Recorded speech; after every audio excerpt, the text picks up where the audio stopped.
Hi అండి, అందరికీ నమస్కారం. ఈరోజు అయితే ఒక అప్డేట్తో మీ ముందుకు వచ్చేసాను.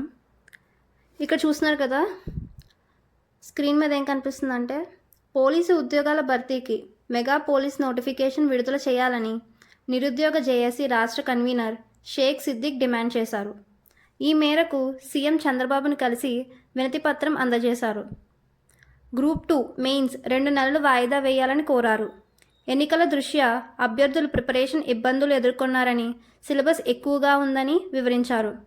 డిప్యూటీ డీఈఓ మెయిన్స్కు 1:100 విధానంలో అభ్యర్థులను ఎంపిక చేయాలన్నారు. ఆల్రెడీ నేను ఇంతకుముందు వీడియో అయితే చేశానండి. అందులో మీకు చెప్పాను కదా, మనకి ఎలక్షన్ టైంలో గవర్నమెంట్ ఎంప్లాయీలు ఎంతగానో దానికి వర్క్ చేశారు. దానివల్ల వాళ్ళ ప్రిపరేషన్ అయితే సరిగ్గా కొనసాగించలేదు. దానివల్ల వీళ్ళు చాలాసార్లు రిక్వెస్ట్ చేస్తున్నారు గవర్నమెంట్ని. అయితే ఇప్పుడైతే దీన్ని మనకి షేక్ సిద్దిక్ గారు అయితే మనకి తీసుకెళ్ళి అందజేశారనమాట వినతి పత్రాన్ని చంద్రబాబు నాయుడు గారికి. ఎవరైతే మనకి ఎలక్షన్ డ్యూటీస్లో పార్టిసిపేట్ చేశారో వాళ్ళు ఎంతెంత ప్రాబ్లమ్ ఫేస్ చేశారో అవన్నీ చెప్తున్నారనమాట ప్రిపరేషన్ టైంలో. దానికోసం అని చెప్పేసి కొంచెం టైం అయితే ఎక్స్టెండ్ చేయమని రిక్వెస్ట్ చేస్తున్నారు. ఖచ్చితంగా అయితే చంద్రబాబు నాయుడు గారు అయితే సానుకూలంగా స్పందిస్తారని నేను అనుకుంటున్నాను. అంతేకాకుండా మనకి ఎడిట్ ఆప్షన్ కూడా ఇచ్చారు కదండి చాలామంది రిక్వెస్ట్ చేసినందుకు. అలాగే దీనికి కూడా ఖచ్చితంగా అయితే స్పందిస్తారు. కానీ ఒకటైతే మీరు గుర్తుపెట్టుకోవాలండి, మనకి ఎంత స్పందించి ఎంత టైం పెంచినా సరే మనం ఇప్పటి నుంచి అయితే ప్రిపరేషన్ కంటిన్యూ చేయాలి. మహా అయితే ఒక 2 months 3 months అయితే ఎక్స్టెండ్ అవుతుంది. ఈ 2-3 months అప్పుడు చదువుదాంలే అని అయితే పోస్ట్పోన్ చేయకండి. మీరైతే పోస్ట్పోన్ చేయకండి, ఎగ్జామ్ పోస్ట్పోన్ అయినా సరే. కాబట్టి మీరైతే ఖచ్చితంగా అయితే చదవండి. ఎగ్జామ్కి ఏమేమి ఉన్నాయో అవన్నీ కవర్ చేసేయండి. అండ్ ఇంకొకటి చూసుకుంటే మనకి ఇక్కడ ఇంకో విషయం కూడా చెప్పడం జరిగింది.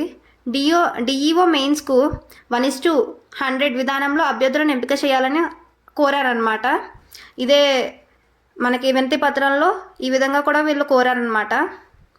మనకి ఇక్కడ గ్రూప్ 2 చూసుకుంటే ఈ సస్పెన్స్ అనేది కంటిన్యూ అవుతూనే ఉందండి. అఫీషియల్గా అయితే ఎటువంటి అప్డేట్ ఇంకా లేదు, అఫీషియల్గా అయితే లేదు. మనకి రిక్వెస్ట్ చేయడం అయితే ఖచ్చితంగా అక్కడిక్కడ మనం చూస్తూ ఉన్నాం. ఇంకా ఏమైనా అఫీషియల్గా అప్డేట్స్ వస్తే మీకు ఖచ్చితంగా అయితే తెలియజేస్తాను. కొత్తగా ఎవరైతే ఈ వీడియోని చూస్తున్నారో ఛానల్ని సబ్స్క్రైబ్ చేసి వీడియోని అయితే లైక్ చేయండి. నేను గ్రూప్ 2 మెయిన్స్ కోసం అని చెప్పేసి ఏపీ హిస్టరీ ఒక ప్లేలిస్ట్ అయితే తయారు చేశానండి. వీడియోస్ బిట్స్ ఉంటాయని అవైతే ఒకసారి వెళ్ళి చూసేయండి. మెయిన్స్కి మీకు చాలా యూజ్ అవుతుంది. ఆ ప్లేలిస్ట్లో నేనైతే ఫస్ట్ యూనిట్ మొత్తం కంప్లీట్ చేయడం జరుగుతుంది.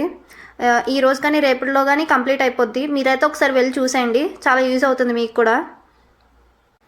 అండ్ మరో వీడియో అయితే నేను పోస్ట్ ప్రిఫరెన్సెస్కి చాలామంది అయితే క్వశ్చన్స్ అడుగుతున్నారు.